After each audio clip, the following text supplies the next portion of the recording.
Welcome to our annual State of the City show. And I'm Georgia Clemson, and I have the most perfect guest for this. As usual, we have our wonderful mayor, Ron Jensen, our city manager, Tom Hart, and what a great team they make. You all are just doing an outstanding job, and our citizens and viewers want to hear all about our accomplishments for 2019 and then 2020 goals. And you're right, it does take a team. You know that. Yes. And we're all working together on everything. So it's a lot of accomplishments, a lot of good things coming. And you gentlemen have been working together as this team for how many years? Well, I would say since I've been mayor, of course, we worked together while I was on the council since 2002, but not near as much as you do as mayor and a city manager. So 6.5 years together as since I've been mayor, yeah. And what a great team you do make, and how much we've gotten accomplished as a city under your leadership. So we're excited to hear some of the information today. Well, things are happening. Yes. Dirt's flying, places are moving in. It's exciting. It is an exciting time in Grand Prairie. Now, what do you all consider some of our most important accomplishments for 2019? Well, when we talk about the state of the city tonight, we go back for the whole decade. So to kind of recap, a lot of things have happened in the last 10 years to get us to where we are right now, especially starting with the George Bush Turnpike opening up in 2012, the end of 2012, early 2013. That's what kick-started our recent development. I think Tom would agree if we hadn't had George Bush Turnpike, we wouldn't be able to see the movement. We wouldn't have IKEA. We wouldn't have living spaces. We would not have gone forward with the quarter-cent sales tax to finish out the epic Central Park. So that's when things really started happening. And now, Tom has said this before, things reach a tipping point. Developers say that, our developers out there say that there's a tipping point because a few businesses will come in, others will hesitate to see what happens. Well, now we're getting other restaurants coming because they've seen that the restaurants we have are successful. Yes. There's so much put on demographics and the drive time and what the circle says, and people have to get over that because it doesn't really matter the demographics. People love to go out to eat, and yes, they will go out to eat at reasonably priced restaurants, and that's what we're getting. We're going to be able to announce quite a few more tonight at the State of the City, which we can announce today too. But you know, we're getting another steakhouse finally. Now, do we love Texas Roadhouse? Of course. Mike Yes. Madrano and his family and his wife, they've been great city partners, and he'll do well. But we're getting another one, Longhorn Steakhouse, and we're getting a couple of the real unique pizza places, a Blaze Pizza and a Mod Pizza. I've been to eat at one with Rebecca and I have over in West Fort Worth, and wow, this is pretty neat. Well, and now I'm excited that we're getting that. We're getting a Twin Peaks. We're getting, we already have a number of restaurants: Boiling King Crab, Genghis Grill, Salada, Fuzzy's, First Watch, Jason's Deli. Yes. And so we're finally filling in some spots. Main Event opened. My State of the City last year, I was given the approval to announce Main Event a week before the State of the City. Now there's some things that we can announce now. Vedora's coming, Stir's coming. That's huge. I'd like to say, what do we have in common with Deep Ellum and Addison? Well, we're going to get restaurants that are in Deep Ellum and Addison. And it's Milkshake Concepts, very well-known restaurateur. And so he's coming to the city. And then there's some others we can't announce. But it's an exciting time. It is an exciting time. And hopefully we'll be able to announce the new ones very soon. I would The others, if we delayed the state of the city 2 months, we'd probably be able to announce them. I kind of ranked them A, B, C, and D, and I won't tell you who they are, but I'll tell you A. Everybody's going to love A. I give it a 90. Tom and I both give it a 90% chance that it'll happen. Yes. B is another one that we feel certain will come, and we're giving it an 80-20%. We're handicapping it at 80-20. Then one of the biggest developments that we're talking to and can't announce, we're giving a 50-50 chance. But then there's an outlier, one that's really way out there, be the biggest development ever built in the city of Grand Prairie, but we're only giving it a 10% chance. We had it ranked at a 20, and then after the last council meeting, executive session, we talked about some stuff, we dropped it to 10. Yeah. Well, in another month we may drop it, bring it back up to 30%. We don't know. We're in negotiations. Right. And as Tom says, you know, you have to listen to all of them because that puppy dog may catch that car sometime. Yeah. So we're real excited. We may get all 4 of them. We may not get any of them. Right.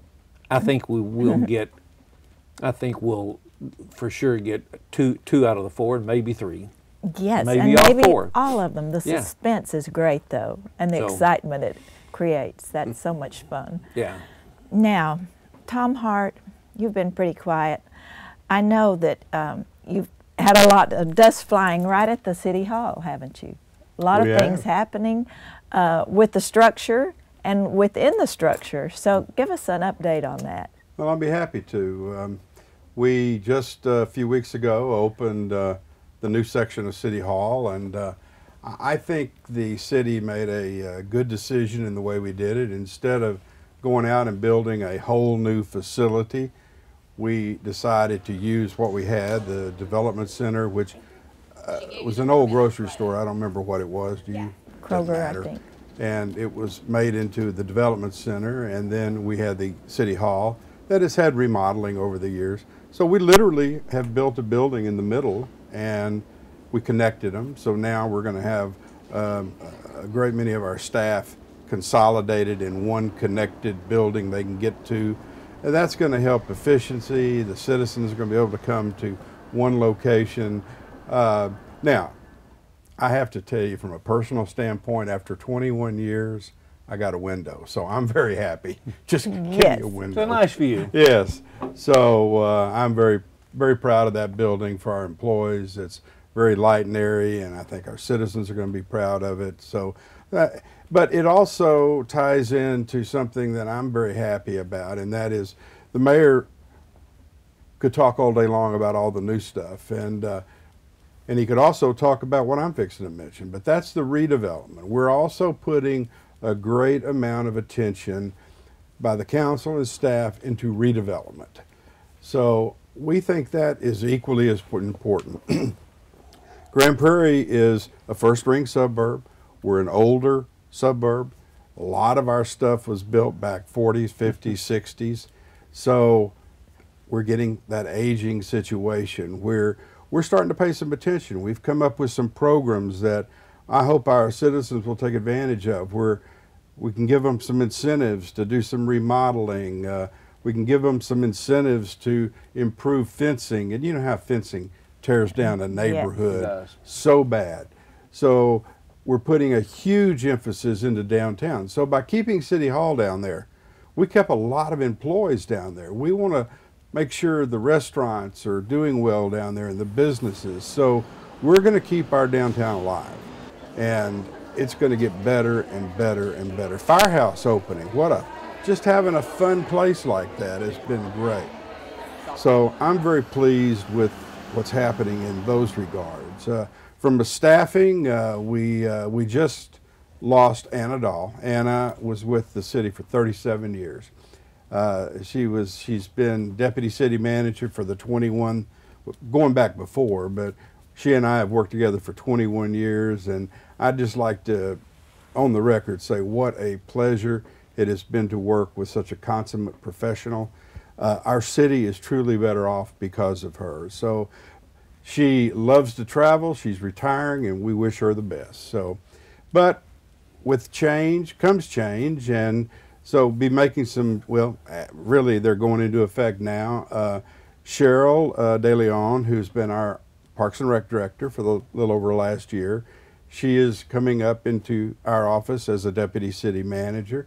I'm very excited. She brings not only what she's been doing for us in the Parks and Rec background, but she has experience in Addison as an assistant city manager. She has a finance background, which was something Anna had a pretty strong area in. So I am very, very excited about her coming into our office and becoming part of our team. And then I'm also excited to announce that we have promoted Dwayne Strong. Dwayne has been the assistant director in Parks and Rec for many years. He has a passion and a love for the department. He's going to take it to new heights. And it's already pretty high. We have the best Parks and Rec program in the United States. And I can say that unequivocally. We got 2 gold medals backing it up. He is going to help take it even further. So another change I made is, you know, we're getting to be, a lot of people don't realize, but we're passing 200,000 population. We are a large organization, $300-something million operation. We've got, I don't know, around 1,800 full and part-time employees. So there has been and continue to be 3 deputy city managers. That is not changing, but because what the mayor was talking about, we are spending so much time, especially myself, working in economic development. That's all this new stuff coming, that I am going to designate one of the 3, and that'll be Chief Steve Dye, who's also fairly new into the position as the Chief Operating Officer. So he will be my de facto when I'm out or out of town or whatever. Number 2, people know there's a clear, council will know. But he will also serve just as the other 2 as a deputy city manager. So I think it's going to make our operation more efficient. And, you know, I'll close by saying, you know, the main thing we're going to do is we have a mission, deliver world-class service, and we take that seriously. We don't want you just to come and be helped. We want you to be helped in a way that you really need and we can make a difference. So I think we got a team dedicated to that. Yes, and so the City Hall is in good hands. Well, I think it is. Yes, I agree. I agree. Now, Mayor, we know that your expertise, one of your areas of expertise, is in transportation. Tell us what we'll be seeing as far as roadways in Grand Prairie. Well, after years and years and years of working on it, we're finally getting frontage roads on I-30 and I-20. Well, why is that important? It's important because you don't have development along those freeways without frontage roads. Now, we all know why we didn't have it on I-30, because it was a turnpike and they didn't have frontage roads. And we finally had the funding. The RTC, when we agreed to do partnership with NTTA and build the toll road through Grand Prairie, the George Bush Toll Road, there's some near neighbor money that spins off from that to help mitigate the extra traffic that you're putting through your city to help get it off the highways when needed. So we're building those frontage roads with what we call near neighbor money, it's called. And so the RTC and COG are pitching in to build all that. It's a mess. It's a mess right now. But we will get through it, and it will spur development. And of course, for your district, it's really opening up the only available land that we have in North Grand Prairie. You and I keep getting asked, well, when are we going to develop things in North Grand Prairie? Why are things being built down at the Epic, and why are things being built even further south? That's because we have lots of available land with roads to get to them down and around the Epic and down south along Lake Ridge. Lots of developable land. And they're out of the floodplain. They're out of the floodplain. and that's the other thing. We don't have a lot of developable land in and around I-30. Well, these frontage roads are going to give us some, not much, but some. Yes. Because years ago, houses were built right up against I-30, the old turnpike.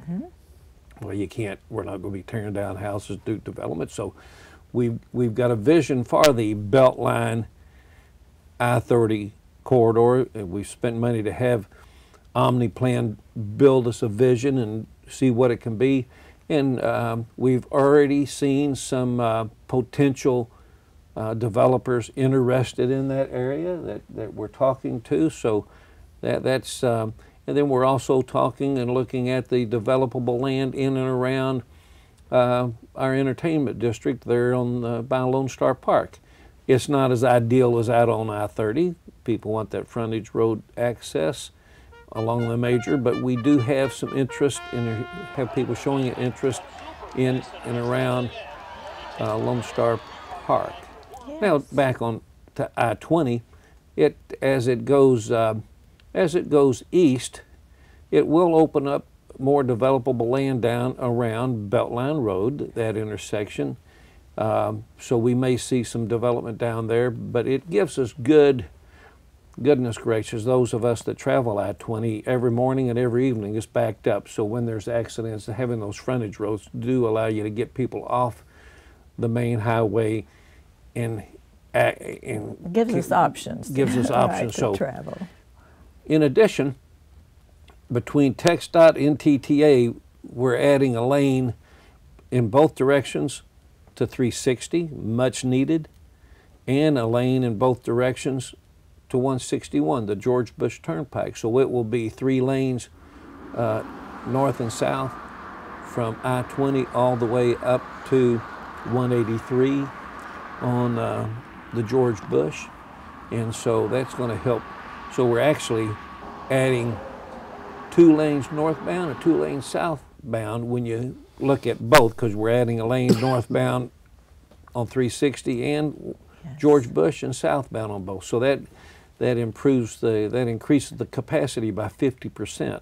So that's going to help an awful lot. And as you said, much needed. Oh, it's much needed. Mm-hmm. The Dallas-Fort Worth area is the hottest area in the state of Texas, and Texas is the hottest state in the United States right now.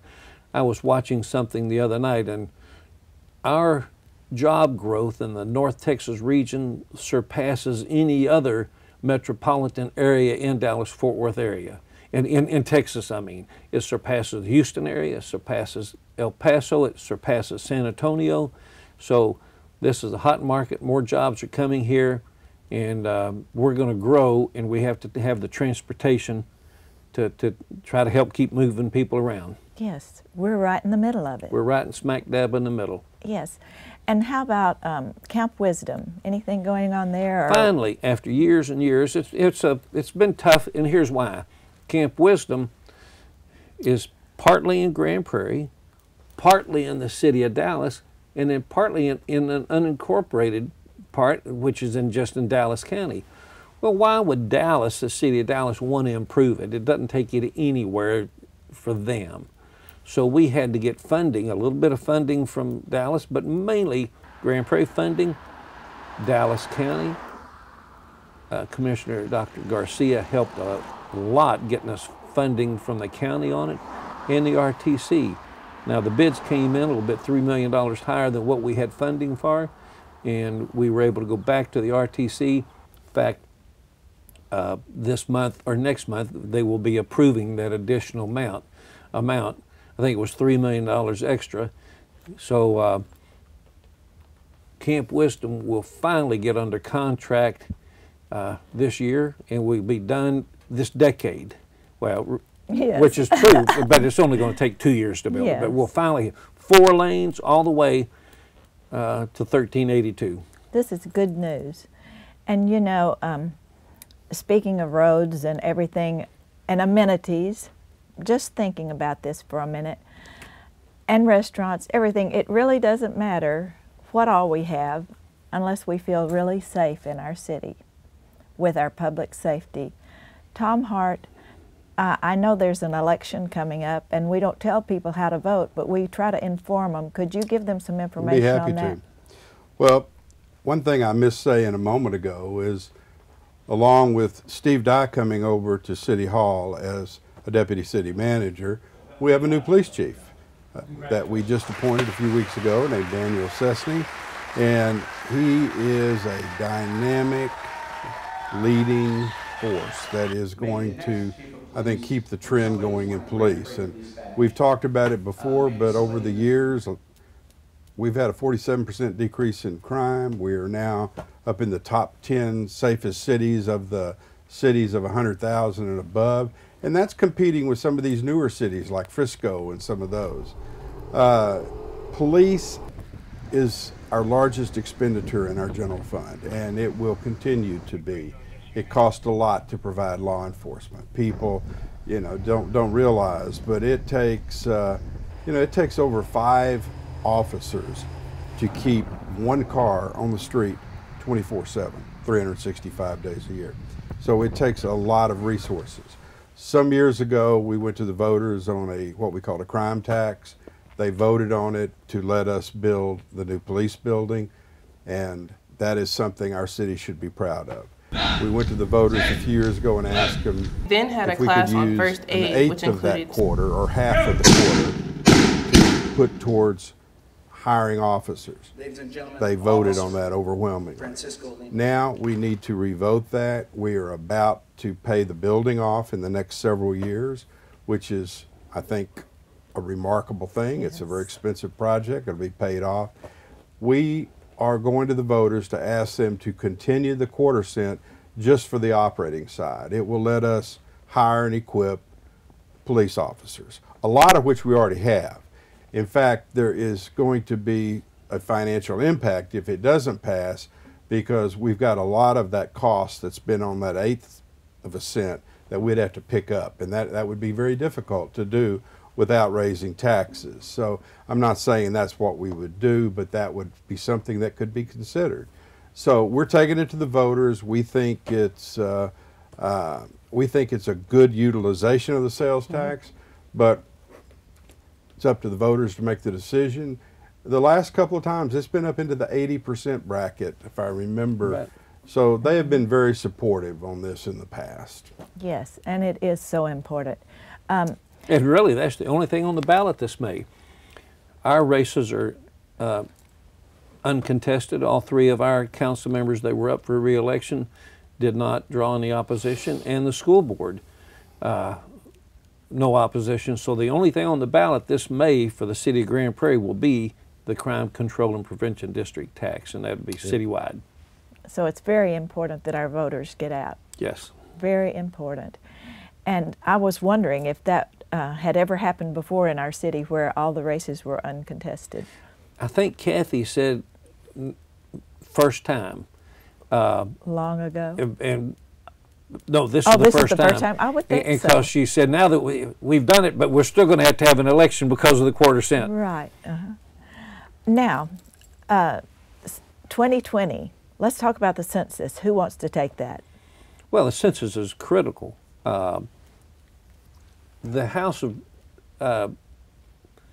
Representatives will not grow, but the numbers will be moved around based on the census. So Texas will gain seats at the expense of other states. It will be reapportioned. Of course, the Senate always stays. Each state gets 2 senators, but by population, that's how the Congress is set and how many seats you get. And since Texas has grown substantially faster than other states the last 10 years since the last census, we will be gaining some seats. But it's critical that we get an accurate vote so we get exactly how many seats we will be getting. Plus, the population from the census is what dictates a lot of things, funding for a lot of federal programs. So it's critically important that everybody be counted. And so it's coming up April. Yes, and I think some people are a little bit paranoid about giving information to anybody nowadays. They are, and we understand that, but you can call and do your own information. You can do it online this year. So it's very important that you're counted. Yes, thank you for encouraging us to participate in that.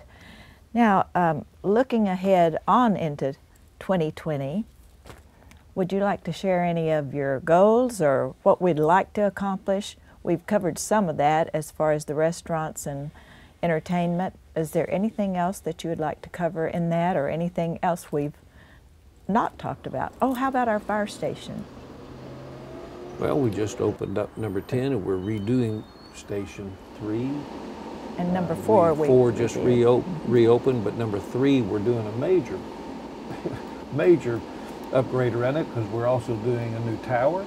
Yep. And a new water tower. Yep. I mean, not just the tower, the radio tower. Right. And the water tower, and a new fire station. And that one's a critical location. It's right on 161. Everybody sees it. You can see the dirt moving. One of our busiest stations. One of the busiest. And but Georgia, you know, from being on the council, the people we talk to, we're one of the few cities right here in the Metroplex. We have more available land right now than a lot of cities do. Yes. For development. And so, although we can't dictate what comes, you know, some of it's already zoned this and some of it's already zoned that. We can sure try to bring establishments that we want, but it's all about choices. I've told this kind of tongue-in-cheek as a joke, but it's really true. I was excited when we were told we're getting a Smoothie King. Yes. Well, why would I be excited about a Smoothie King? Because we hadn't had one. Grand Prairie didn't have a Smoothie King until about a year ago. I'd have to drive to Matlock to get a Smoothie King. Well, now we have 2. Yes. And what's neat about it is one of them is being run by a South Grand Prairie graduate, Grand Prairie High graduate. So people are finally coming back and being able to be entrepreneurs in their own city that they, prior to recently, they didn't have that opportunity to do. Resident, lifelong family, lived here forever, is running our firehouse. Gastro Park, she grew up here, mother and dad are still here, her grandparents are still here, so people are getting back involved, but we want choices. I want people to be able to go eat in Grand Prairie. Are we still going to drive to Dallas when we want to go to a steakhouse? Probably so, or Arlington when we want to go get a certain kind of food, but we're having more and more choices here so people can stay here, shop, and eat locally. Right. And people from other towns can come to You our bet. city They can, for and a change. They do. Yes. Our Epic Waters has 350,000 guests a year, and only about 40% of them are Grand Prairie residents. That means 60% of the 700,000 people who've gone through there, well over a half of them, 400-something thousand of them have been from other cities, and they stop, eat, drink, spend the night. And we're finally fixing to break ground on our 2 hotels. When do you think we'll break ground, Tom? I am thinking we're going to break ground August, September. Okay, this year. We'll say this year. We're going to break Yes. ground. At least on the infrastructure portion of the Yeah, project. we're going to break ground, and we're going to 13,000 square feet conference center, 2 hotels, Homewood Suites and the Hilton Garden Inn. Correct. And And restaurants. And restaurants. Surrounding. That's where we're building. How many square foot of restaurant space are we going to be shelling out? We are shelling out 27,000 feet that we hope will open with full occupancy. Yes. So walkability. We'll have a right there on the lakes, across the lakes from the Epic, in between the Summit and the police fire building. It's going to fill that up. Parking may be an issue, but Mayor, one of We're the gonna build staff parking. said this other day, this is going to become one of the destinations in the Metroplex with Right. the restaurants, and we're hoping a water show that'll be there, and Epic Waters and a project called Boulder you'll be talking about in your state of the city, and it will be a destination. People will be coming to Grand Prairie. And people are coming right now to play Grand Adventures. Oh my God, Like yes. more than we had even anticipated. well, Bus loads. bus loads, and we're fixing to break ground and build 96 new parking spots that will be open up this summer. And citizens, if you want to go the playground. You can park across the street from Epic Waters, and we run 2 shuttle buses continuously on busy weekends to get you to and from Playground Adventures. Now, this original phase is only about 1/4 of what it will become in the future.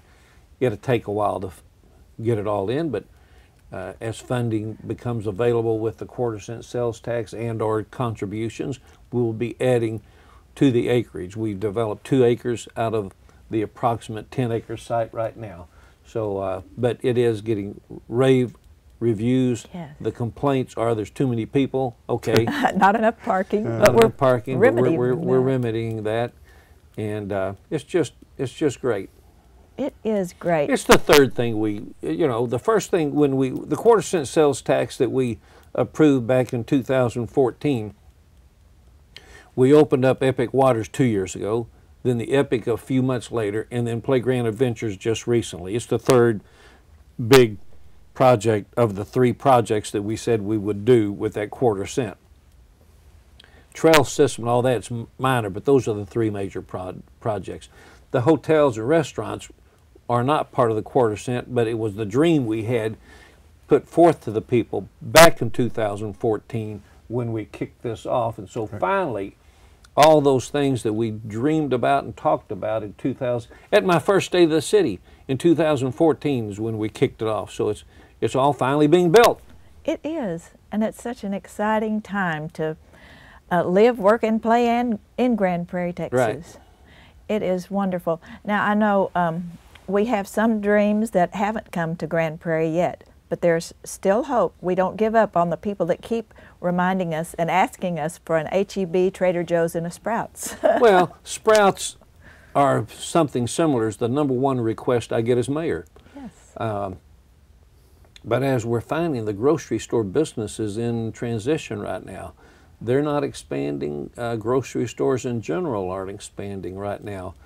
Of course, Rebecca and I find plenty of choices where we go. We shop basically 3 places: Tom Thumb, Kroger, and Walmart. And we are able to find everything we need, although I know that there's the younger generation and some others like the choices at Sprouts because there's sometimes more healthier eating, and I'm trying to get to where I eat healthier. Believe me, I am trying. Rebecca, we had salmon last night. She cooked us great salmon last night. So, Yeah. but we'd love a Sprouts. Yes. We love an H-E-B. There's not any H-E-B around here. You have to go. I think somebody told me you had to go to Burleson almost to get an H-E-B. Now they're just not close. Right. So yeah, Sprouts, come on on. Right. Yeah. I just wanted to make sure our viewers know that we all would love to have a Sprouts. Everybody would love to have a Sprouts. Yes, or whatever they have in their hopes and dreams as well. I'd take a Sprouts, Whole Foods, Market Street, any of those. Yes. Yes. Yeah. Specialty things, that would Yeah. be great. Well, is there anything else you would like to add before we close our show today? Well, there's just a lot of neat things. I really, every time we speak, there are businesses or developments that we aren't given the opportunity, can't talk about. Some of them never come to fruition. Many of them do. IKEA did. We knew about IKEA 8 months before they let us announce it. The #1 guess before I announced was a Bass Pro Shop. Everybody thought we were going to announce a Bass Pro Shop. I'd love a Bass Pro Shop. We're still going to try to get a Bass Pro Shop. Bass Pro bought out a competitor. So they're working that now, but one of these days we may still get a Bass Pro Shop. But the point is, there are always dreamers and players that come to us and talk to us, and some of those dreamers become players, don't they, Tom? They do. They got to raise the money. That's always right. show me the money, and that's the critical thing. We're working with some really, really neat, I mentioned them, A, B, C, and D. Oh my goodness. They're going to it would change the complexion of Grand Prairie. If all of them come, it really will. 2 or 3 of them still be fantastic. If none of them come, somebody else will. Yes. Because things are happening in Grand Prairie. Yes. How about you, Tom Hart? Anything you want to leave us with? Oh, I think the mayor summed it up. I mean, it is a great time. There's a lot of things happening. There's going to be a lot of things happening. I use the analogy, we've been painting a picture for a number of years, and the picture is getting to be very, very nice. But there's still a lot of canvas left, and we're going to see some exciting things happen. I think living in Grand Prairie, you're going to have location, you're going to have amenities, you're going to have service. I think there's going to be a whole package. Grand Prairie is going to be a zip code you want to be in. Agreed. And in my closing, I would just like to mention, and George, you know this because you're on the council with me. And the reason I'm thinking about it now is because we had 3 members up for re-election, you being one of them, yes, along with Councilmember Copeland, who's at large, and Councilmember Delboski, are one of our newest ones. Mr. Lopez is our newest one, but Delboski's fairly new. This will be his 2nd term.